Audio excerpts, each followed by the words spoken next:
Hi, this is Dr. Janet Hull, and this is a video from my aspartame vault, which is an information bank that I have on social media and in my books and on my websites to help people understand the documented dangers in the research supporting the toxicity of the diet sweeteners. You know, I didn't start off being a diet sweetener expert. It sort of happened by serendipity, I suppose. Because I'm a toxicologist and I've always been a fitness nut and always watched my weight and worked out and watched what I ate, the most common question that I receive from people is, why did I start using the diet sweeteners? And you know, that's a really good question. And I look back at it and I ask myself, why did I fall into this trap here? Why did I start using the diet sweeteners? Well, I'll tell you what. Welcome to my world here, to where I work with people who are following down the same road that I went down, realizing after they stop and look back at why they're drinking the diet colas. Well, I started drinking the diet sweeteners, to be totally honest with you, because I never drank regular sodas. And at the time, I was teaching at the University of North Texas, which was all the way across town from where I lived. So I had a long commute across Dallas, coming and going to the university. Well, after a day of teaching, and I was on my way home, I started grabbing a cola out of the vending machine that was right next to the door as I was leaving the building. And because I didn't drink sodas regularly, I did not have a weight problem, I didn't have a blood sugar problem, but I just thought, okay, I am drinking a cola when I normally wouldn't have one, so I'll just grab a diet cola. After all, the advertisers back in the early 90s were telling everyone that the diet colas were perfectly safe. We did not have the internet network like we have today to help spread the word that they were wrong. After a year of drinking diet colas and consuming more and more diet products, I wound up in the emergency room. All I did was drink the diet colas, primarily the Diet Dr. Pepper, for a year. And in that 1 year period, I was still working out, I was still physically active, and I was still watching what I ate. But I had gained 30 pounds.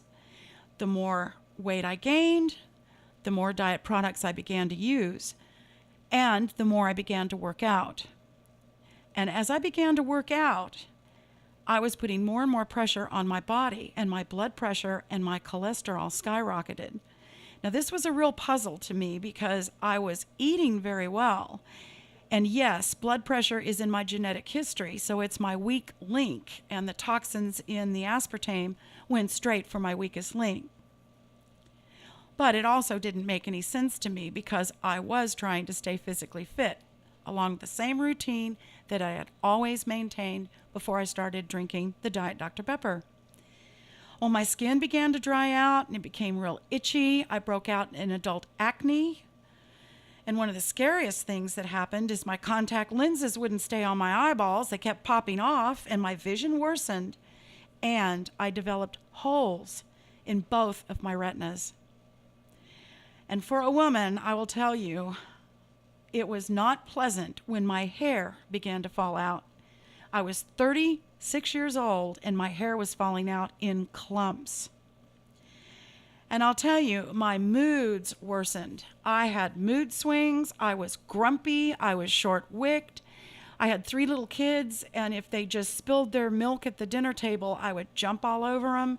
I was very depressed, very anxious, and I just was not me. I also developed hormonal problems for the first time in my life. After having 3 natural childbirths, never had problems with my periods. My periods became very, very irregular.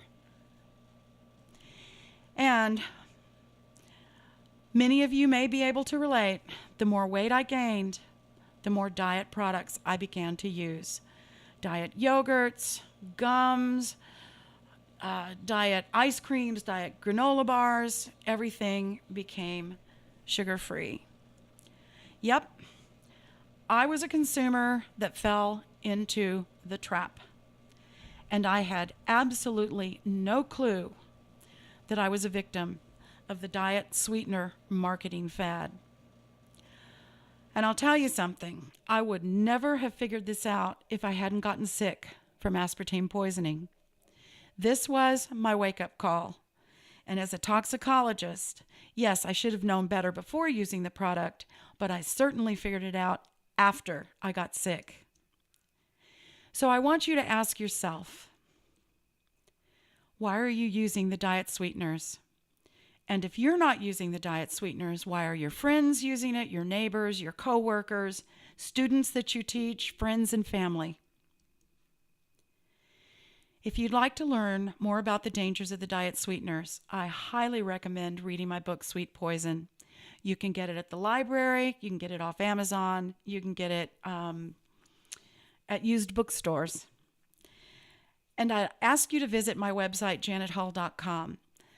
We are updating the website, and we are building the aspartame vault and updating the aspartame vault.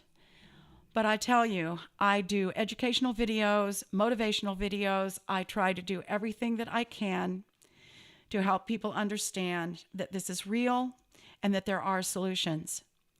And when you come onto the website, I'd love for you to join our support group.